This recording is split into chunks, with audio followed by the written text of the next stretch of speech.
मोदी जी प्रधानमंत्री हैं देश के, तो स्वतंत्र हैं, कहीं भी आ सकते हैं। लेकिन बिहार की जनता या देश की जनता ये समझती है कि मोदी जी ज्यादा वहीं जाते हैं जहां चुनाव रहता है। इससे पहले महाराष्ट्र में चुनाव था तो मोदी जी महाराष्ट्र में दिख रहे थे। अभी बिहार में चुनाव है, बिहार में दिखेंगे। इसमें कोई दिक्कत नहीं है, लोकतंत्र है, सबको प्रचार करने का अधिकार है। दिक्कत दो बातों से है।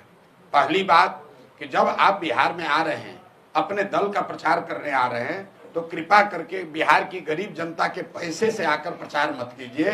हम लोग को आप कुछ दे नहीं रहे हैं तो बिहार की जनता का पैसा लेकर यहाँ पब्लिक मीटिंग क्यों कर रहे हैं।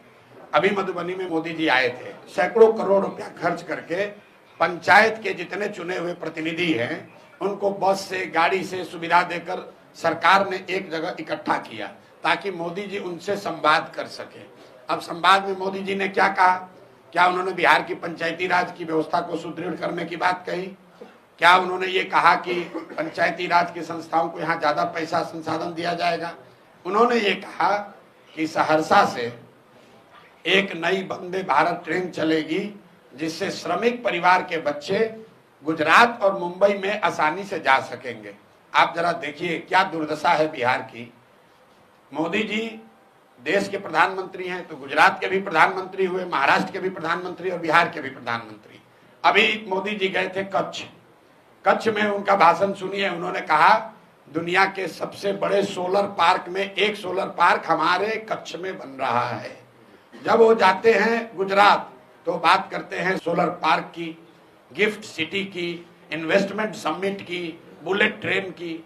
वही मोदी जी जब बिहार आते हैं तो हम लोग को कह रहे हैं कि आपको ट्रेन देंगे ताकि आपके बच्चे यहाँ से बैठकर, श्रमिक परिवार के बच्चे यहाँ से बैठकर महाराष्ट्र और गुजरात जाएंगे फैक्ट्रियों में काम करने के लिए।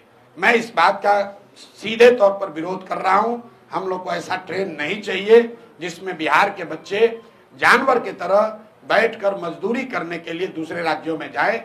मैं उन लोगों में से नहीं हूं जो ट्रेन की घोषणा पर ताली बजाता है। ट्रेन चलनी चाहिए, लेकिन ट्रेन इसलिए नहीं चलनी चाहिए कि बिहार के बच्चे उसमें मजदूर बनकर दूसरे राज्यों में जाएं। मोदी जी बिहार में आ रहे हैं तो उनको ये बताना चाहिए कि 1,25,000 करोड़ का जो पैकेज उन्होंने घोषित किया था 2015 में, वो पैसा उन्होंने बिहार को भेजा कि नहीं भेजा।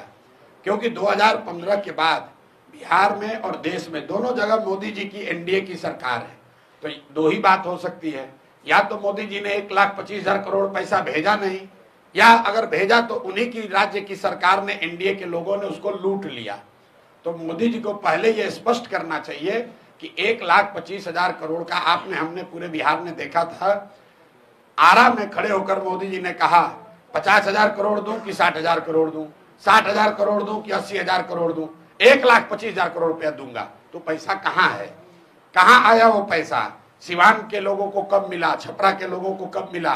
और अगर नहीं मिला तो मोदी जी ने एनडीए के जो उनके साथी मंत्री हैं जो यहाँ मंगल काल की बात कर रहे हैं, उन लोगों ने अगर इसको लूटा है तो उस पर कार्रवाई क्यों नहीं कर रहे हो? क्योंकि यही लोग तो मंत्री है 2015 से, इन्हीं की सरकार है।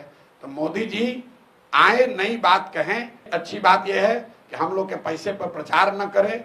दूसरी बात, जो पहले कहा था उसका जवाब दे दे।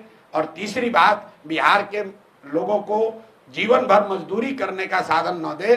बिहार के बच्चों के पढ़ाई रोजगार की बात करे, यहाँ पर फैक्ट्री कैसे लगेगी ये बात करे। सिर्फ सड़क और ट्रेन से हम लोग का भला होने वाला नहीं है। सड़क बन जाएगा, उस पर बस में बच्चे जा रहे हैं बोरा की तरह लदा के दूसरे जगह पर मजदूरी करने। आप ट्रेन यहाँ से खोलते हैं, उस ट्रेन से बच्चे जा रहे हैं गुजरात में, महाराष्ट्र में मजदूरी करने के लिए। आप हमको, जितने आप पत्रकार हैं, आपको खुली चुनौती दे रहे हैं। आप मोदी जी का एक भाषण हमको गुजरात में सुनाइए जिसमें उन्होंने ये कहा हो कि गुजरात से एक ट्रेन चलेगी जिसमें श्रमिक, गुजरात के जो श्रमिक परिवार के लोग हैं वो बैठकर महाराष्ट्र और तमिलनाडु जाएंगे फैक्ट्रियों में काम करने। ये क्यों नहीं कहा? क्या गुजरात में श्रमिक नहीं है? गुजरात में गरीब लोग नहीं है? भाई, पूरे बिहार को लेबर का, मजदूर का फैक्ट्री बना लिया है।